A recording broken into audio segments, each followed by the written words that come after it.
Avant toute chose, sachez que si j'ai 600 couches de vêtements sur moi, c'est parce que je suis en pleine angine. C'est d'ailleurs pour ça que j'ai rapproché mon micro. Au pire, voilà, vous écoutez ça un petit peu comme un podcast. Posez-vous tranquillement, puisqu'il n'y aura pas beaucoup de montage dans tous les cas. Pour cette vidéo assez spéciale, puisque bonjour à toutes et à tous, on m'appelle Steven. Nous allons faire le bilan de la chaîne YouTube. C'est un bien grand mot pour résumer en fait une vidéo où on va parler comme si limite on était en stream, comme si vous étiez en face, où je vais faire un peu le constat de ce qui s'est passé sur la chaîne en 2022 en très positif comme en très négatif, parce que c'est pas tout le temps que très positif ou que très négatif. Voilà, la chaîne est un petit peu à l'image de Michael Jackson, c'est-à-dire qu'on passe de noir à blanc, mais comme ça, des fois, du jour au lendemain, tu ne sais pas ce qui peut se passer. On a plein de choses à raconter, on va parler aussi du futur, des choses qui vont arriver en termes de contenu, en termes de stream, en termes de plein de choses. Bref, on va beaucoup parler dans cette vidéo. Avant toute chose, bah évidemment, je tenais à vous remercier, puisque cette année, au-delà des autres, est une année très très spéciale pour la chaîne, pour ceux qui viennent d'arriver ou qui l'auraient manqué. Bah ça y est, en fait, grâce à vous, tous les jours, je peux vivre de ma passion. Voilà, ça y est, je suis chez moi, vos vues payent mon loyer.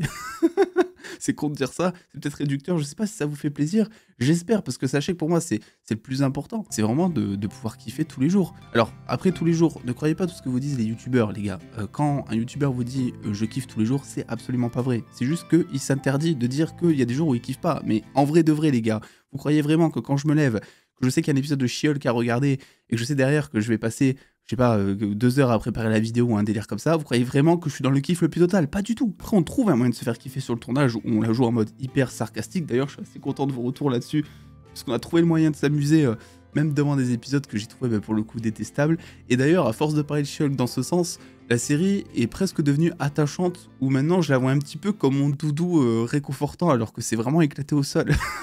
Mais en vrai de vrai, ce qu'il faut dire, c'est que genre 90-95% de mes journées, c'est moi qui parle de ma passion, qui vous partage, parce que c'est pas juste parler de ma passion, c'est le partage aussi que je kiffe.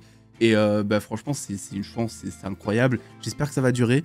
Vraiment, on travaille pour et on a travaillé pour, et j'essaie de faire en sorte de vous montrer qu'on peut y arriver sans jouer de rôle ou je ne sais trop quoi. C'est vraiment mon cheval de bataille depuis le début, en fait, c'est d'essayer d'être au maximum moi-même, parce que vous doutez bien que quand j'ai des blagues d'humour noir, par exemple, je peux pas vraiment les placer parce que je sais que ça serait mal interprété. Mais mis à part ce petit point-là, je pense qu'on fait plutôt un bon taf à ce niveau-là. Pour vous résumer très brièvement, je suis très content aussi parce que la chaîne cette année, il y a eu pas mal de records, vraiment. On a fait donc 6,8 millions de vues en une année. C'est insane, je trouve. On a sorti 350 vidéos, les gars. On a bossé, je peux vous dire. Je m'en suis même pas rendu compte. Et vous avez été près de 20 000 personnes à rejoindre la chaîne cette année. Donc franchement, c'est ouf. Alors en termes de prise d'abonnés, il me semble que c'est un petit peu moins que l'année précédente. J'ai pas regardé pour être honnête parce que 20 000 c'est déjà un chiffre qui est énorme. J'ai pas cherché à comprendre si c'était plus ou moins que l'année précédente. Et pareil pour les autres stats. Moi quand je vois 6,8 millions de vues en une année, je vais pas m'amuser à comparer, je suis très content, quoi, tu vois. donc voilà, juste gros merci pour ça là-dessus. Et puis, on espère que ça continuera et on va faire en sorte que ça puisse continuer dans tous les cas. Avant de parler du coup du futur, j'ai envie de vous parler un petit peu de ce qui s'est passé sur la chaîne cette année, des échecs comme des réussites d'ailleurs. Je pense que la plus grosse chose en termes de contenu que j'ai réussi à apporter sur la chaîne, c'est le format interview. Alors pour l'instant, on en a fait que 2. Mais vraiment, c'est un format que j'adore qui, pour être honnête, est un travail à perte, dans le sens où vu le temps que j'y passe, en fait les sous que je vais gagner en vue dessus, c'est pas du tout rentable, mais c'est tellement un format qui me passionne, le fait de pouvoir vous partager des choses qui en fait ne sont pas accessibles comme ça en fait, et je trouve ça cool parce que des interviews d'acteurs c'est très cool aussi, mais il y en a beaucoup, et des interviews de personnes qui font partie de l'industrie. En fait, il n'y en a pas tant que ça, parce qu'elles sont compliquées à trouver, parce qu'aussi on essaie de trouver des Français, et c'est pas des plus évidents, surtout quand t'es, comme moi, extérieur à l'industrie du cinéma. Et du coup, je suis super content de Jonathan, qui a été le premier invité. Gros merci à lui de m'avoir fait confiance pour ce premier format, c'était très cool, pour parler de Thor 4 et Moon Knight. Gros merci évidemment à Will, que je vois passer des fois sur sur mes streams, on continue de parler fréquemment, etc. C'est vraiment une patte, et donc il nous a parlé à merveille de Black Panther, Wakanda Forever notamment, mais aussi de Miss Marvel. Bref, c'est vraiment un format que j'adore. Vous me demandez souvent, ça va continuer, en tout cas je l'espère. Le souci c'est que je ne peux pas tellement me projeter parce que c'est très compliqué de trouver des gens de l'industrie, en fait, si vous voulez. Moi j'aimerais limite à chaque projet Marvel, DC, les gros projets Netflix, gros projets Prime Video aussi, j'aimerais beaucoup trouver des gens qui ont bossé dessus, qui nous racontent un peu les coulisses, qui nous racontent quelles ont été leurs difficultés, qui nous présentent un petit peu qui ils sont aussi. C'est compliqué, donc écoutez, on croise les doigts. Moi je vais faire le maximum pour vous proposer un maximum d'interviews pour l'année 2023, mais c'est tout ce que je demande. Mais après bon, il y a quelques difficultés, on verra comment ça se passe. Donc ça pour moi c'est un truc que je vais classer dans le terme réussite de la chaîne en 2022. Il y a eu quelques échecs avec notamment le fait de l'arrêt en fait des news, enfin pas tellement, mais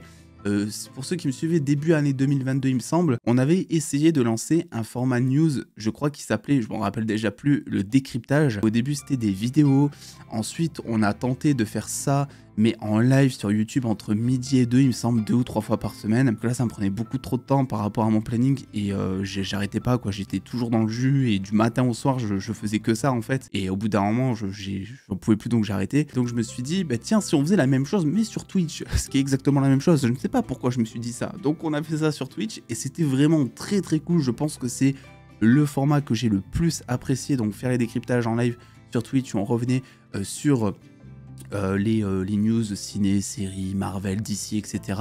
On pouvait débattre ensemble, c'était trop cool. Mais pareil, même souci de timing, même souci d'occupation de cerveau, on va dire. Et du coup, bah, c'était assez compliqué là-dessus. Une autre réussite maintenant, c'est que, eh ben maintenant je peux dire, enfin c'est pas que je peux dire, c'est que je suis, en fait, même ça me fait très bizarre de le dire, mais je suis chroniqueur radio. C'est-à-dire pour ceux qui ne m'ont pas suivi là-dessus, tous les jours, en fait, je suis maintenant chroniqueur de radio dans une radio régionale qui s'appelle 100%, qui est diffusée dans toute... oh putain, Axel, si tu vois ce passage, tu vas me tuer. Mais en gros, dans une grosse partie du sud de la France... C'est une très grosse radio régionale en fait. Tous les jours, je fais des news ciné-séries et qui parlent de tout pendant 2 minutes tous les jours. Et en fait, c'est vraiment trop cool parce que moi, ça me permet de parler de plein de choses, des choses dont je vais pas forcément parler sur la chaîne. En fait, j'en parle à la radio tout simplement. En plus, la voix qui lance le jingle, c'est la voix de Paul Rudd, c'est la voix d'Ant-Man. Est-ce que c'est une coïncidence? Je ne pense pas. Les dossiers 100% geek. Bref, en fait, c'est trop cool parce que c'est vraiment un nouveau challenge. Pour être honnête, la radio, donc j'ai commencé en septembre, c'est la chose, je crois, la plus compliquée que j'ai dû faire durant ces dernières années. C'est vraiment en termes d'adaptation et tout, c'est totalement différent de ce qu'est YouTube. C'est un tout autre exercice, c'est une toute autre manière de créer du contenu en fait. Et c'est pour ça, au début, que j'ai dit oui. Surtout, c'était pour apprendre quelque chose de nouveau et c'est super kiffant.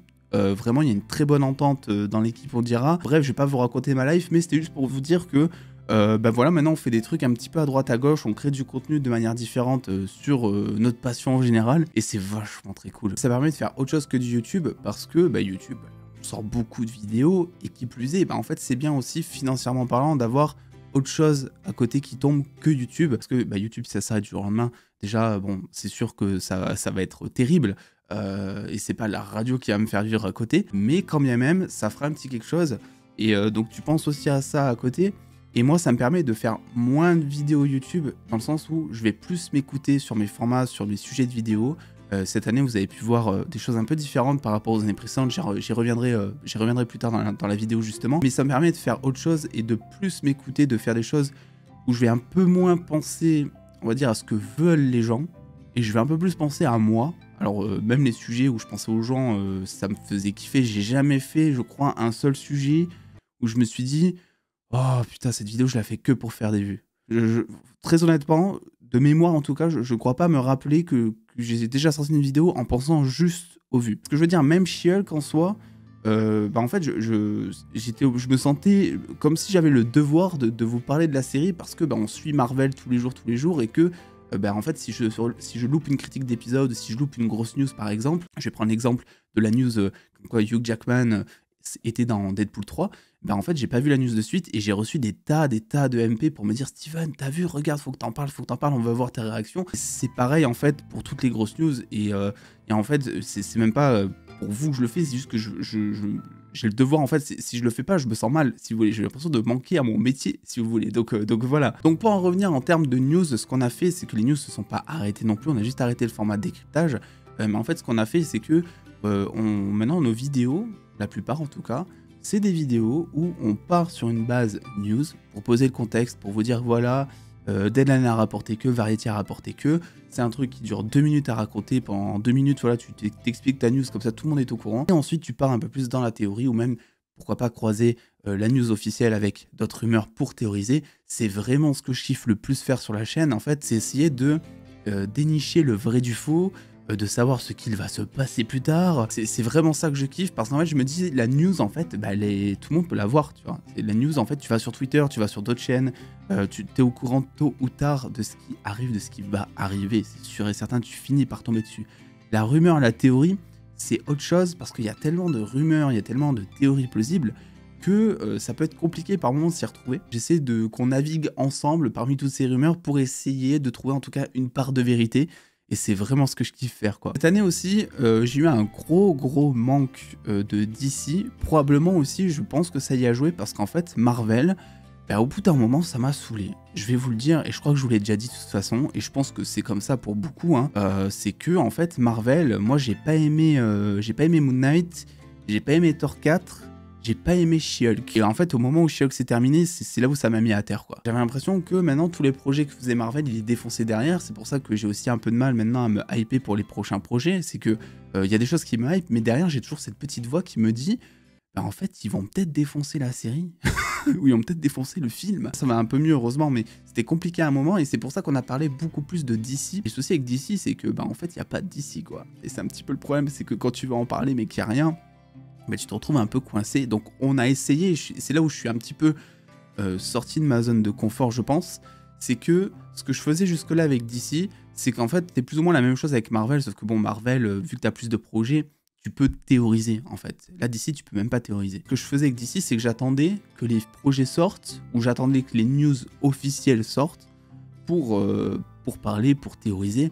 Et genre, ça donnait une vidéo DC tous les mois, quoi. Et ça me saoulait. Mais après, j'étais grave content. À chaque fois qu'il y avait une vidéo d'ici, j'étais super content et tout. C'est une vidéo d'ici, voilà. Mais du coup, ce qu'on a fait, c'est qu'on est un peu plus sorti de nos zones de confort, je trouve, cette année. Et on a essayé de comprendre les mécanismes de Warner, de Discovery, cette fusion qui n'a aucun sens de base pour le commun des mortels, tu sais. C'est-à-dire que toi, t'es passionné de cinéma de base, ou t'es passionné par l'univers des super-héros en tout cas, et tu te retrouves à te mettre le nez dans des affaires de fusion, de rachat, de rapports financiers, tout ça. Enfin, c'était vraiment pas quelque chose qui m'attirait de base, quoi. Donc c'est pour ça que j'y suis pas allé. Et en fait, c'est passionnant.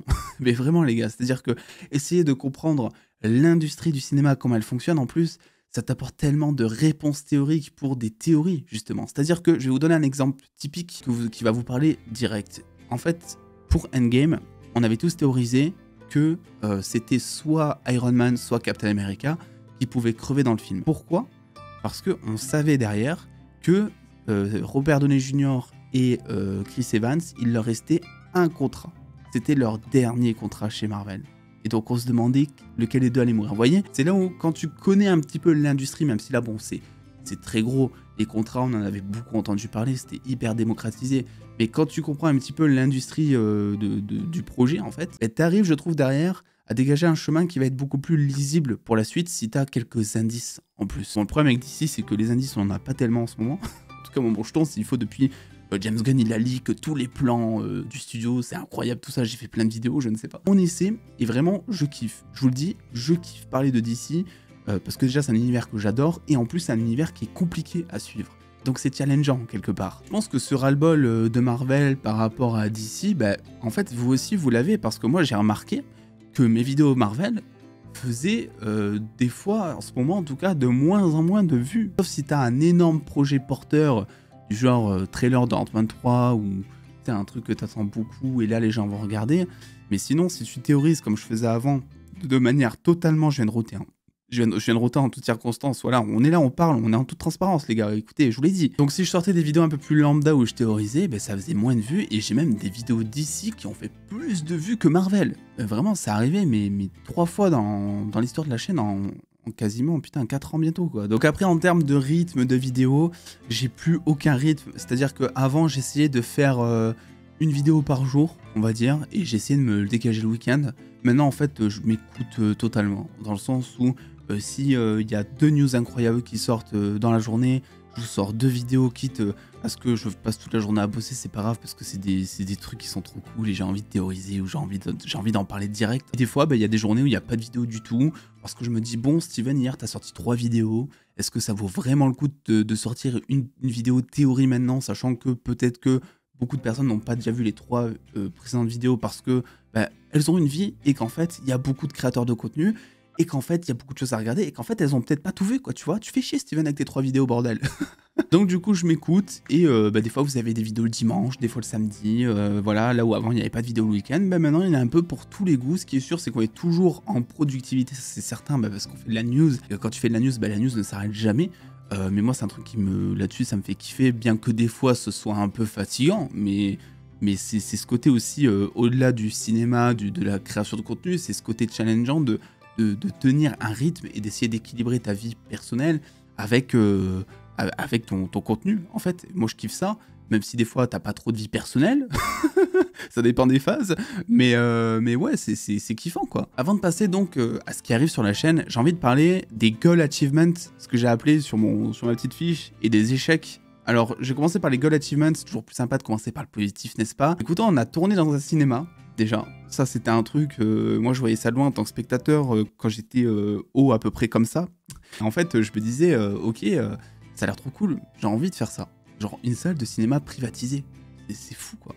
C'est ton ego, l'ego en prend un coup de ouf. Surtout que là, en plus, il m'avait proposé d'afficher ma tête sur le grand écran, mais alors là, les gars, le melon est affiché sur le grand écran. Qu'est-ce que vous voulez que je vous dise au bout d'un moment? Non, mais vraiment, au-delà de ça, c'était vraiment très cool, parce qu'en plus, on était 3, c'était un format long, c'était un format qui était différent, c'était pour Doctor Strange 2, donc c'était un film qu'on avait grave kiffé. On est allé au Grand Rex pour la première fois, invité par Warner, donc à l'avant-première, et ça, c'était incroyable aussi, parce que j'ai pu rencontrer des gens vraiment incroyables, aussi certains d'entre vous, qui certains étaient incroyables, je pense. C'est juste qu'on n'a peut-être pas assez discuté, mais tout le monde était super bienveillant. Et j'ai passé vraiment un super moment, bien que ce soit un moment très très court. C'était ma première fois au Grand Rex aussi, donc je voyais un petit peu l'envers du décor. On a fait une photo avec The Rock. Attendez, voilà, j'avoue, il s'est pas laissé faire, mais après, au bout d'un moment, je lui ai dit que je disais chocolatine, et de suite, il m'a validé. Il m'a dit, ok, prends une photo avec moi, quoi, tu vois, parce que bon, au bout d'un moment, le charisme. Petit point juste sur le Grand Rex, je pense pas y aller pour chaque projet, les gars, vraiment. Quand j'ai vu l'ambiance qu'il y avait pour Black Adam, je me suis dit, ok, pour les autres films, c'est un délire. Je respecte ça, dans le sens où le Grand Rex, normalement, tu le sais, quand il va, c'est pour avoir l'ambiance. Mais par exemple, pour Black Panther Wakanda Forever, j'ai pas voulu aller au Grand Rex, parce que je savais que ça allait traiter du deuil, etc. Et je voulais être à fond dans le film et pas me laisser distraire ou influencer par le public qui aurait autour. Là où par contre, tu vois, tu m'aurais mis dans le Grand Rex pour Avengers Endgame, il serait allé 600 fois. Oh putain, mais je sais pas s'il y a eu l'avant-première, je crois que oui. Mais putain, mais l'ambiance qu'il devait y avoir, ça devait être incroyable. Donc là, c'est ce genre de film où je sais que quand il y a des choses épiques qui se préparent, ouais, j'y vais. Black Adam, je savais qu'il y aurait Henry Cavill, tout ça, et puis je savais que le film était porté sur l'action, qu'il y avait des moments badass et tout, donc j'ai aucun souci là-dessus, j'ai pas hésité une seule seconde. Black Panther, c'est vrai que je me suis posé la question, et à chaque fois que je vous Grand Rex, de toute façon, je vous ferai un petit tweet ou un petit truc sur Insta, vous inquiétez pas. Parce qu'aussi, c'est l'occasion de se voir. Et c'est trop cool parce que moi, c'est pas tous les jours que j'ai l'occasion de rencontrer des abonnés. Et c'est totalement différent que de vous voir en commentaire, par exemple. C'est totalement autre chose, quoi. Vous êtes des vraies personnes et parfois on a tendance à l'oublier dans cette productivité de vidéo, quoi. Il y a autre chose aussi qui s'est passé sur Paris il y a quelques mois. On a été invité à Samsung pour un tournage. À Samsung ou chez Samsung?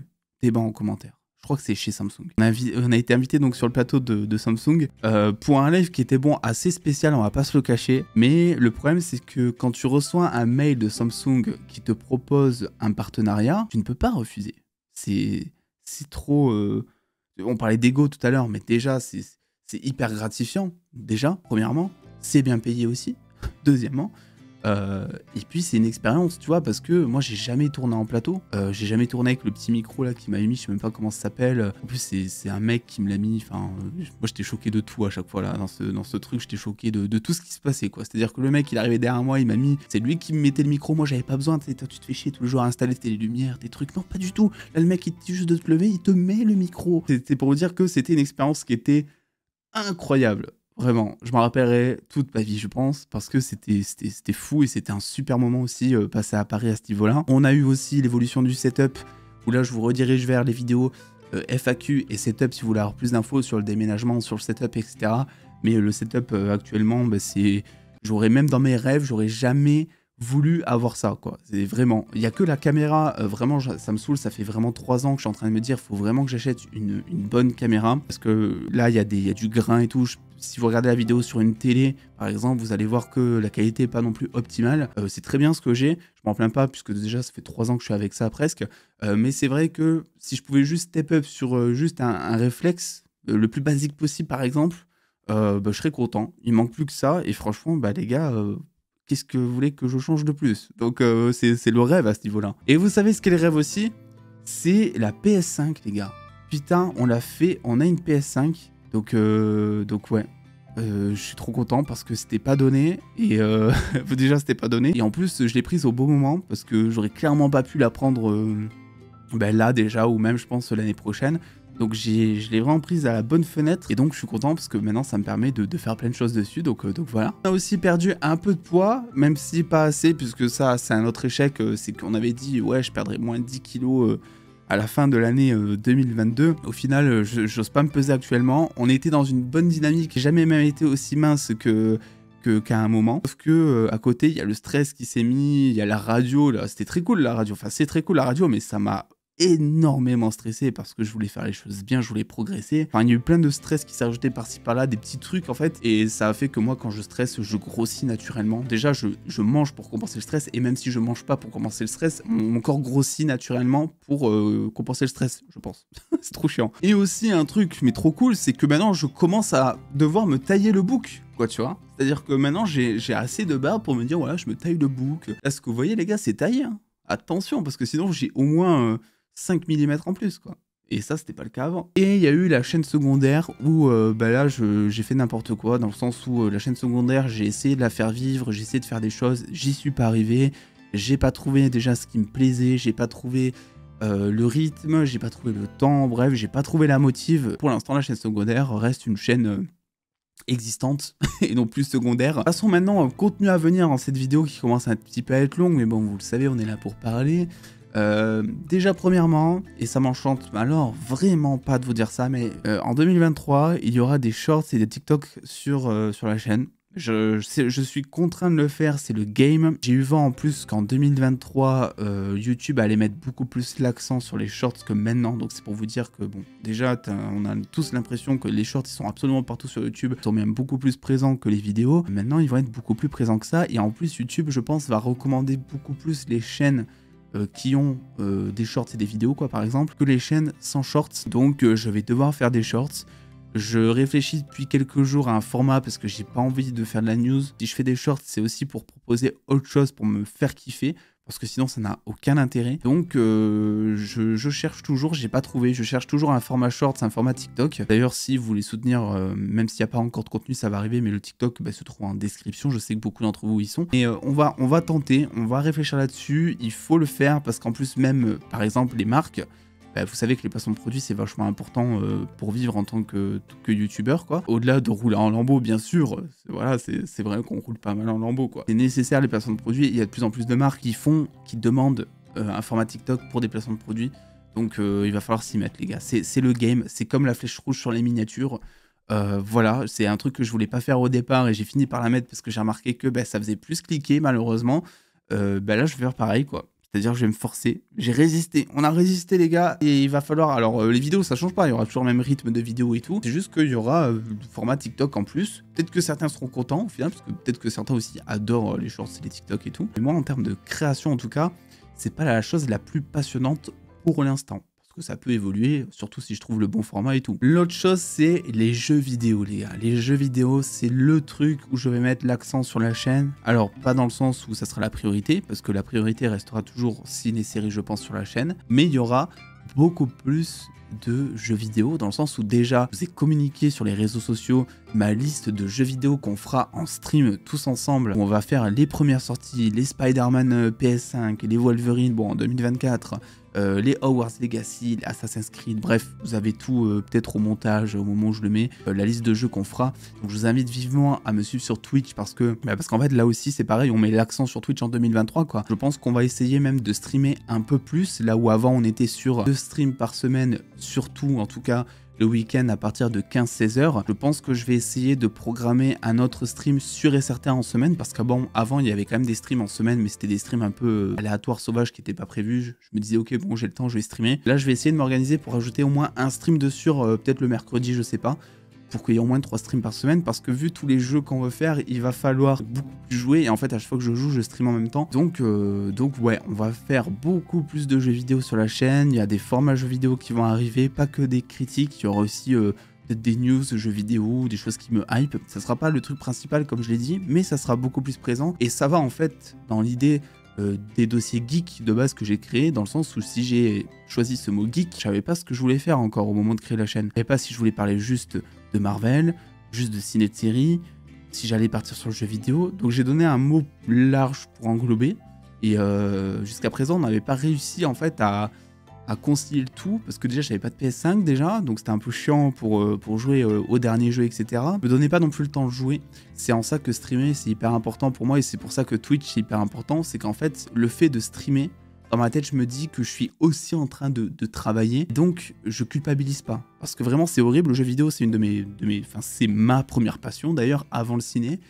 Et dernièrement, après avoir monté ma chaîne YouTube, j'avais l'impression que quand je jouais aux jeux vidéo, je perdais mon temps, parce qu'en fait derrière je me disais, tu vois, au lieu de jouer à ce jeu, tu pourrais très bien monter cette vidéo, tourner celle-ci que tu as prévue ou quoi. Et donc toujours être dans cet esprit de productivité. Et donc le fait de streamer, ça me permet de plus penser ça et de me dire que je travaille, même si en soi c'est pas vraiment ça que je ressens quoi. Donc plus de jeux vidéo, le format short TikTok qui va arriver, aussi plus de DC, en tout cas je l'espère. Normalement là 2023 ça va être l'année voilà, où on a des films enfin DC qui arrivent, et donc logiquement on devrait aussi avoir le plan de James Gunn qui va être révélé. J'espère qu'il n'a pas été révélé au moment où cette vidéo sort, parce que sinon je passe pour un con. Mais donc on aura des news, il y a les films qui sortent, bref, il y a plein de choses qui sortent. Et du coup, bah, ça va être cool, parce que logiquement, on devrait avoir des analyses de trailers, des théories, des rumeurs, bref, des choses qui sont plutôt cool pour parler de DC comme on en demande depuis maintenant des années les gars. Vous avez pu voir aussi qu'il y a eu les miniatures qui ont changé, où maintenant en fait tout est réparti par couleur. Bon, je vous fais pas un dessin, le bleu c'est pour DC, le rouge c'est pour Marvel, le ciné-série c'est en jaune, et le jeu vidéo c'est en violet. Voilà, c'est tout, c'est aussi simple que ça. Où on a essayé comme ça de répertorier, on va un peu plus se diversifier sur la chaîne, que ce soit en matière de jeux vidéo, de ciné de série aussi, où je vais parler de plus de séries, notamment l'univers Walking Dead, je vais en parler je pense. Il y a d'autres choses qui arriveront, etc. Bref, des choses qui sont en dehors de l'univers Marvel, et le tout, bah, c'est comme toujours, hein, c'est d'arriver à trouver le temps pour pouvoir équilibrer tout ça. C'est parfois juste compliqué en termes d'organisation. Et enfin, la dernière chose que j'aimerais apporter, c'est un format comics. Vous êtes nombreux à me demander, Steven, est-ce que tu pourrais parler de comics, etc. Et en fait, j'ai jamais voulu le faire, j'ai même jamais songé à le faire, parce qu'il y en a qui le font très très bien sur internet, et ils sont même bien plus connaisseurs que moi. Je veux dire, moi j'y connais rien en comics. Mais du coup, j'ai trouvé un format de vidéo qui va me faire parler de comics. Je vous dis pas ce que c'est. C'est un truc, je ne pense pas que ça existe. Je ne l'ai pas vu en tout cas. Vous savez, tout existe sur internet, donc c'est pour ça je prends des bassins en disant ça. Mais en tout cas, j'ai jamais vu personne parler de comics avec la manière dont moi j'ai envie de parler. Donc on verra. C'est un format qui va demander beaucoup de temps de travail. Donc ça sera pas un format qui arrivera toutes les semaines par exemple, mais par exemple ça peut être un format qui arriverait pour chaque gros projet ou de temps en temps. Donc ça me permettra de parler un peu de comics, puisque même moi, là j'ai lu le comics Green Lantern, j'ai pris une claque les gars, je me suis dit ok mais il faut que les gens ils lisent ce comics, il faut que les gens ils le lisent. Enfin voilà, écoutez, je pense qu'on a fait le tour un peu de ce que j'avais à vous dire pour cette année. Vous avez toujours la vidéo FAQ qui est dispo depuis 3 mois, je crois, 3-4 mois, où dedans vous avez des informations complémentaires vu que c'est tout récent en plus. Je vous remercie encore pour cette année passée à vos côtés. Vraiment, c'est une année de plus ensemble, et bienvenue forcément aux nouveaux arrivants. J'espère que tout ça pourra perdurer et qu'on arrivera à équilibrer nos passions et aussi nos plateformes. Voilà, Twitch, la radio, YouTube, les réseaux sociaux aussi toujours à côté, où on est ultra actifs sur Twitter et Instagram. pour vous partager l'actualité, bien qu'en ce moment ça soit beaucoup plus de la réaction à de l'actualité, on va pas se le cacher, mais forcément indirectement du partage aussi. Je vais vraiment insister là-dessus, mais n'oubliez pas de me suivre sur Twitch, les gars, on va être beaucoup plus présent. Déjà qu'on était pas mal présent, mais là on va être beaucoup plus présent en 2023 sur Twitch. Donc si le gaming vous intéresse, bien n'hésitez pas. Je pense qu'il est temps de mettre fin à cette vidéo. Du coup, ça fait moi 40 minutes plus que je tourne. Je dis non, je vais pas sortir cette phrase. Est-ce que je sors cette phrase ou pas? Non, je fais, je sais pas. Trop compliqué. Mon humour bof essaie de prendre le dessus. On se dit à l'année prochaine.